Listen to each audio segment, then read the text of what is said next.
వర్మ గారు చెప్పారు ఇప్పుడే, లోక్పాల్ ఏ రకంగా వచ్చిందో మనందరం చూస్తున్నాం.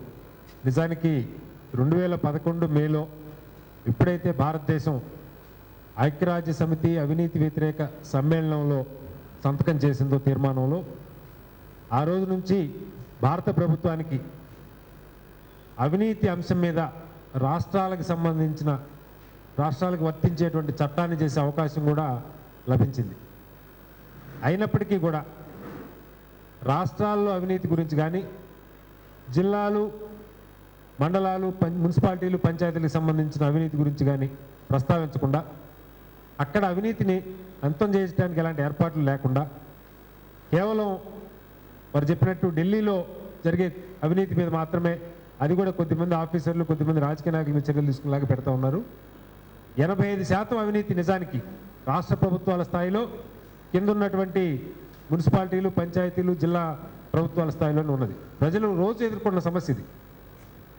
కాబట్టి దీనికి మద్దతుగా మూడంచెలు, ఒక చట్టం 3 వ్యవస్థలు పేరుతో ఒక బలమైనటువంటి క్యాంపెయిన్ చేయాలనే ఉద్దేశంతో జయప్రకాష్ గారి పర్యటనలన్నీ ఖరారు చేయడం జరిగింది. రేపు విజయవాడలో quit India day, quit corruption పేరుతో వైబీఐ అనే సంస్థ ఆధ్వర్యంలో జరిగే ఒక పెద్ద ర్యాలీలో జయప్రకాష్ గారు పాల్గొంటున్నారు. ఈ నెల 11న హైదరాబాద్ నగరంలో జూబ్లీ హాల్లో న్యాయ కోవిదులు, పాలనా రంగంలో విశేష అనుభవం ఉన్న పెద్దలు, పౌర సమాజ ప్రతినిధులు, ప్రింట్, ఎలక్ట్రానిక్ మీడియా మొత్తం అందరూ ఎడిటర్లని వీళ్ళందరినీ పిలిచి ఈ రాష్ట్రానికి సంబంధించిన క్రీమ్, నిజాయితీ, నిబద్ధత కూడినటువంటి వాళ్ళందరినీ కూర్చోబెట్టి ఈ లోక్పాల్ దాని మీద ఒక ప్రజాభిప్రాయాన్ని, ఒక ఒపీనియన్ బిల్డింగ్ని చేసేటువంటి ప్రయత్నం గతంలో ఎలాగైతే ఢిల్లీలో 2 నెలల క్రితం జయప్రకాష్ గారు ప్రయత్నం చేశారో దాని కొనసాగింపుగా మళ్ళా రేపు హైదరాబాద్లో ఈ నెల 11న ఒక కార్యక్రమం చేస్తున్నాం, గ్రౌండ్ టేబుల్ సమావేశం. ఆ రోజు ఉదయం 10 గంటల నుంచి సాయంత్రం 4 గంటల వరకు. అలాగే ఈ నెల 13 నుంచి 18 దాకా 6 రోజుల పాటు విశాఖపట్నం జిల్లా నుంచి మొదలుపెట్టి ఆగస్టు 13న విశాఖపట్నం, తూర్పుగోదావరి, 14న తూర్పుగోదావరి, పశ్చిమ గోదావరి, 15న కృష్ణా, గుంటూరు జిల్లాలు, 16 ప్రకాశం, నెల్లూరు జిల్లాలు, 17న కడప జిల్లా, 18న కర్నూలు జిల్లా. ఈ 6 రోజులు తొలి దశ లోక్పాల్ ప్రచార యాత్ర జయప్రకాష్ గారు చేపట్టబోతున్నారు. దాని తర్వాత మళ్ళీ ఈ నెలాఖరులో బహుశా 25 ఆ ప్రాంతాల్లో ఢిల్లీలో మళ్ళా ఇంకొకసారి రౌండ్ టేబుల్ సమావేశం. అంటే గతంలో మేము పెట్టినప్పటికీ ఈ బిల్లు పార్లమెంట్లోకి రాలా, ఇప్పుడు బిల్లు చర్చకు వస్తున్నది. ఈ దశలో ఇప్పుడు చేయాల్సింది ఏంటన్నది మళ్ళా ఒకసారి గతంలో జరిపిన రీతిలోనే దేశ స్థాయిలోనే అత్యున్నతులైనటువంటి అనుభవజ్ఞులతోటి మళ్ళా ఈ నెలాఖరులో ఒక రౌండ్ టేబుల్ సమావేశాన్ని కూడా ప్లాన్ చేస్తూ ఉన్నాం. అలాగే ఈ నెలలోనే ఆయన జాతీయ స్థాయిలో కూడా అనేక పర్యటనలు చేస్తూ ఉన్నారు. మొన్న చెన్నైలో, నిన్న భోపాల్లో ఇలాంటి సదస్సుల్లోనే లోక్పాల్ మీద అవినీతి వ్యతిరేకంగా జరుగుతున్న సదస్సులో కూడా పాల్గొంటున్నాం. సంతకాల సేకరణ 10 లక్షల సంతకాలు పూర్తయినాయి.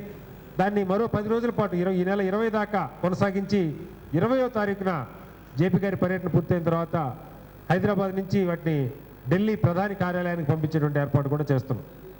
మేము కోరుతున్నది ప్రభుత్వాన్ని, ఏ రీతిగా అయితే మీరు సమాచార హక్కు చట్టాన్ని ఒకేసారి అటు జాతీయ స్థాయిలో రాష్ట్రాలకు వర్తించేలాగా చట్టం తెచ్చారో అదే రీతిలో జాతీయ స్థాయిలో లోక్పాల్, రాష్ట్రాల స్థాయిలో లోకాయుక్త, జిల్లా ప్రభుత్వాలకి అంబుడ్స్మన్ వ్యవస్థను ఏర్పాటు చేసి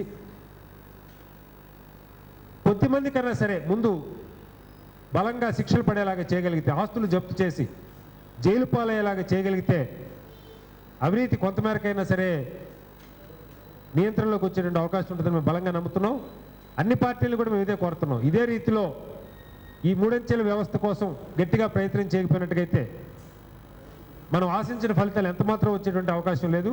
ఆ దిశగా అందరూ కదలాలని కోరుతున్నాం. అలాగే వర్మ గారు చెప్పారు, విజయవాడలో నిన్న జరిగిన ఘటన అది కేవలం కొద్దిమంది సమైక్యాంధ్ర కోరుకున్న విద్యార్థులు చేసిన ఘటన కూడా మేము భావించట్లేదు.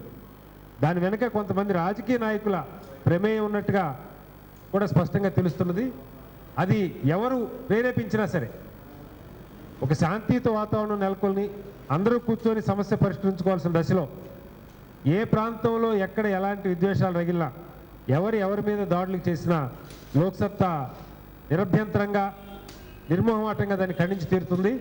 అలాగే నిన్న విజయవాడలో జరిగిన ఘటన పూర్తిగా అది అభ్యంతరకరం, గర్హిణి.